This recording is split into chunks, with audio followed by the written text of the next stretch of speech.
Jai Hind Defense Aspirants, welcome back to my channel SSP Success.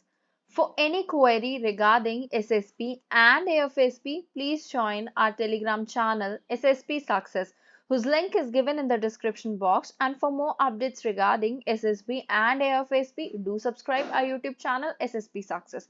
So today we are going to cover an important topic that is related to an organization IPSA and its digital governmental reforms. So let's get started with our topic. See why it is in news. अगर हम बात करें IPSA forum की, what is it?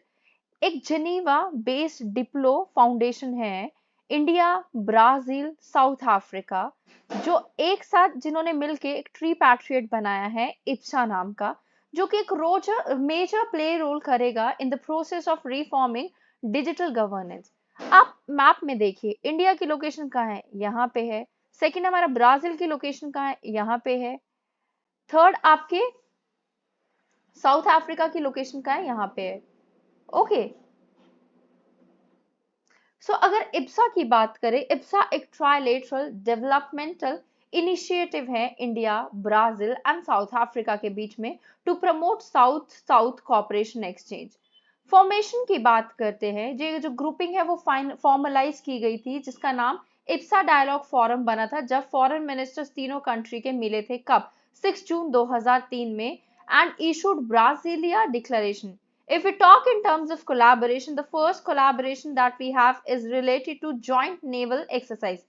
IPSAMR, IPSA Maritime Exercise, is an important part of IPSA Trilateral Defense Cooperation. IPSA funding की अगर हम बात करें, that was established in 2004, और IPSA की funding में इंडिया, ब्राजील और South Africa facility for power and hunger alleviation was there, जो कि एक यूनिक फंड है जिसके थ्रू डेवलपमेंट प्रोजेक्ट्स को एग्जीक्यूट किया जा रहा है with IPSA funding with fellow developing countries.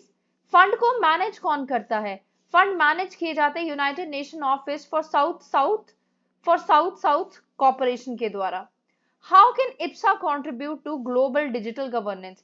Potential की बात करें अगर इप्सा की, डिजिटल इंक्लूजन, डिजिटलाइजेशन देखो ग्रोथ को ड्राइव कर रहा है इप्सा के इकोनॉमीज में। तीनों कंट्रीज के स्पेयरहेडेड है, मतलब स्पेयरहेड किए हैं डिजिटल इंक्लूजन को by prioritising their fund affordable access to citizen. वो सपोर्ट कर रहे training for digital skills, create कर रहे एक legal framework for the growth of small digital enterprises, और इंडिया जो है वो लीड कर रहा है अपना way with a variant digital economy. Next is data governance. If we talk in terms of data governance, India की G20 प्रेसिडेंसी, जिसका एम है स्ट्रैटेजिक लीडरशिप को लेना विद प्रैक्टिस इनिशिएटिव जैसे self evaluation of nations data governance architecture, modernisation of national data system to regularly incorporate citizen voices and preferences, और transparency करना for governing data. अगर हम बड़े पॉपुलेशन की बात करें तो इप्सा कंट्रीज जो है वो डेटा को एज अ नेशनल रिसोर्स देखती हैं। इश्यूज की बात करते हैं, geopolitical rivalry, satellite collision, cyber resilience, security of space services, exploration of resources की वजह से कंपटीशन बढ़ा है कंट्रीज के बीच में with the potential of weaponization of outer space. Semiconductors जो है वो सेंटर पे है of the geopolitical battle between US and China. Next issue is sovereignty versus integration. Foundation observe करती है कि मेनी कंट्रीज के पास balance data sovereignty and integration होनी चाहिए in their global economy. Free flow of data जो है काफी इसेंशियल है for small and export oriented economy. What is India's progress in digital governance? Aadhaar card, India का Aadhaar biometric ID system है जो कि काफी ज्यादा जिसको डिजिटल आइडेंटिफिकेशन की तरह देखता है, और ऐसा सिमिलर कंट्रीज में भी देखने को मिल सकता है। My governance platform, it has laid the robust foundation for citizen, किस चीज के लिए? So that they will be able to engage and participate, they will be having a participatory governance country में, जिसमें वो कॉमन डिजिटल प्लेटफॉर्म प्रोवाइड करेंगे जहां पे सिटीजन अपने व्यूज को शेयर कर सकते हैं गवर्नमेंट के प्रोग्राम एंड स्कीम्स पे। यूनिफाइड पेमेंट इंटरफेस जिसको लॉन्च किया गया था 2016 में, और यूपीआई एक रियल टाइम पेमेंट सिस्टम है जो इनेबल करता है क्या? Instant money transfer between bank accounts using mobile devices. UPI ने ट्रांसफॉर्म किया है the way payments are made in India and उसकी वजह से पेमेंट्स हम फास्टर कर पा रहे, कन्वीनियंटली कर पा रहे और सिक्योरली कर पा रहे। यूपीएस की सक्सेस काफी सारे कंट्रीज को इंस्पायर कर रही है to tie up with India and adopt similar payment system.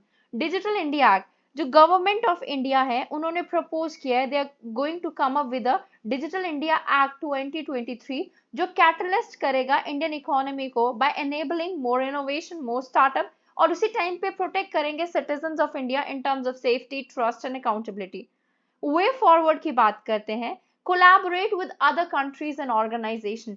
Ipsa countries को जो है एक साथ काम करना चाहिए और एक दूसरे के इंटरनेशनल ऑर्गेनाइजेशन के साथ, सो दैट ग्लोबल स्टैंडर्ड्स को डेवलप किया जा सके for digital governance, data protection, cyber security. Next is develop a common strategy. IPSA countries को जो है कॉमन स्ट्रैटेजी को डेवलप करने की जरूरत है ऑन डिजिटल गवर्नेंस, और वर्क करने की जरूरत है through a shared vision of global digital economy जो प्रायोरिटाइज करेगी डिजिटल इंक्लूजन को, डेटा प्राइवेसी को और सिक्योरिटी को। ये स्ट्रैटेजी जो है वो that is based on their shared values and principle with respect to human rights, democracy and the rule of law.